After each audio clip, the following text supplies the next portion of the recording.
বাড়ি কোথায়? Post office মালিয়র, থানা জেলা মালদা। এই মেয়েটা কে? এই মেয়েটা আমার গার্লফ্রেন্ড। গার্লফ্রেন্ড। তোমার বয়স কত? আমার বয়স 21। 21। আধার কার্ড? আধার কার্ড মোবাইল আছে। মোবাইলে আছে। ওটা হবে মেয়েটা ঠিক আছে। তোমার নাম কি? চাঁদনী রজক। চাঁদনী রজক। আচ্ছা। তোমার বাবার নাম? বিশু রজক। তোমার বাড়ি কোথায়? छोड़ दे ये लोहार अभी ले लोहार निकले गया थाना से निकले गया গোলমাল্লা। Post office? হ্যাঁ, बहुत जोरे बोल পোস্ট অফিস মালদা। সত্যি কথা বলবা।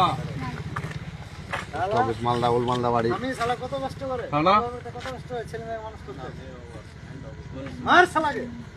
থানা ओए বলো। ठीक ठाक बोल 40 না। थाना जान ना माने तेरे की बांग्लादेशी है नाকি জানে না। আচ্ছা, জেলা কোথায়?